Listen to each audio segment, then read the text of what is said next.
What's up everybody, another beautiful day in Azeroth, and here's a quick guide to Totemic Enhancement Shaman. The physical edition? Get physical. For this Totemic build, it works in both single target and AoE with mainly same talent loadouts for both. It currently performs the best on low movement single target raid fights, as any movement or loss of totem uptime will nuke your damage. But the same is true in M+, that if a pack dies too fast, your totem uptime will suffer and your damage will drift into oblivion. Your totem is the vast majority of your damage, and all we do in this build is try to beef up our totem's damage while praying that RNG is with us. So I personally wouldn't currently recommend it for M+ until things are more fleshed out. It performs well, but not as well as Stormbringer, but by no means is the build bad, and in raid, in certain bosses, it is extremely good, like on Olgrak's Bloodbound and Rashanan for example, where you can pretty much guarantee totem uptime. Overall, it's a very straightforward build with a fairly easy to grasp rotation. Now, as far as the build goes,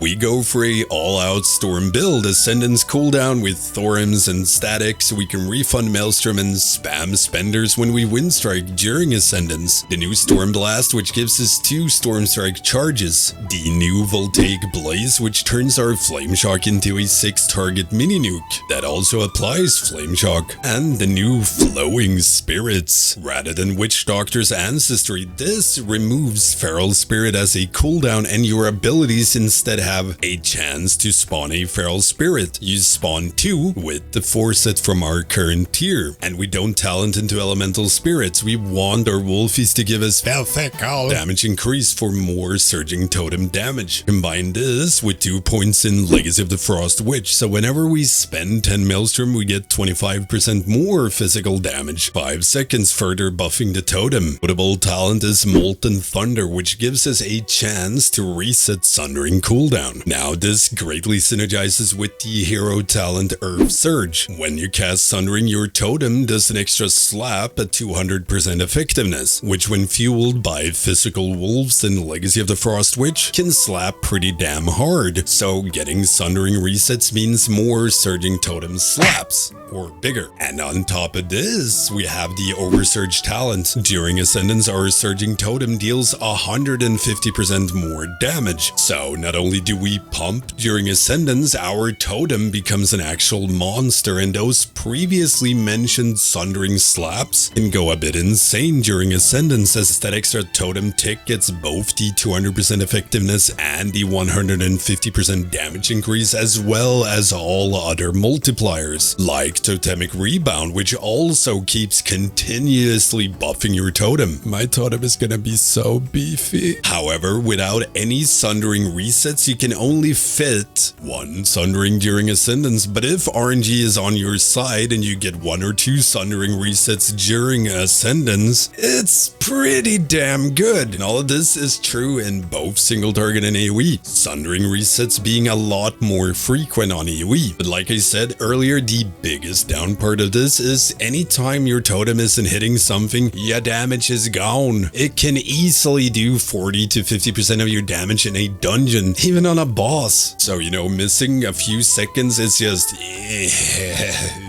You can of course Totemic project and move your totem, but it has a 10-second cooldown, and sometimes that won't matter. Take a boss like Sikrin in the raid. When he dashes away, your totem just stands there looking pretty, and if you project it, he's gonna dash away again and you'll be sad. And for the rotation on AoE, you wanna always keep Surging Totem out, Sundering if Ascendance is active and Surging Totem is out, preferably with the Legacy of the Frost Witch buff from spending 10 Maelstrom. Wind Strike spam during Ascendance. Make sure to be primed to Chain Lightning on AoE, Ascendance on cooldown, Sundering to trigger Earth Surge. Try to have the Legacy buff up, Chain Lightning with 8+ Maelstrom, Doom Winds, Crash Lightning during Doom Winds, or if the buff is inactive, Voltaic Blaze if it's procced, Strike, Crash Lightning, Chain Lightning with 5 Maelstrom, and then just fill with Lava Lash, Frost Orb, Flame Shock. Now this might sound like a lot at first, but it is very straightforward. There is not a whole lot to track or be mindful of. Spam Storm Strike or Crash until only have 8 Maelstrom, then spend, occasionally press Sundering and Crash Lightning. And if Ascendance is active, all you do is just spam Windstrike, Windstrike, Windstrike, and fit at least 1 Sundering into the Ascendance window. If Sundering reset, always slam it again for big damn, never hold during Ascendance. And if you can't Storm Strike, well, press Crash Lightning. Biggest min-max you can do is just min-maxing Legacy of the Frost Witch uptime. You want to get into the rhythm of always spending on 8+ Maelstroms, so it virtually always trigger it. Feels real bad when you spend and you don't get the 25% fist damage increase. The higher your uptime on it, the more damage your Totem and Wind Fury attacks will do. And for single target like bosses or raid fights, replace Chain Lightning with Lightning Bolt, and then it's the same. Spam Storm Strike till 8+ Maelstrom, send a Lightning Bolt, rinse repeat with Sunderings in between, and Windstrike spam and Sundering during Ascendance. Pray for good Sundering resets. I mean, when you can squeeze a couple in. And yeah, that's pretty much it for this Totemic guide. Again, keep in mind that this is very early into the new patch, so rotation and build is subject to change, but I will release a new guide if there's significant changes. Change? If you have any questions, hit me up in the comments or on Twitch. You can also become a patron, Twitch sub, or YouTube member and get access to the Stankie Gaming Discord, where you can get help with anything enhancement or rating related. So get shoutouts and videos, among other things. Don't forget the usual stuff. Like, comment, subscribe, hit that notification bell. Thank you all for watching. I will see you next time.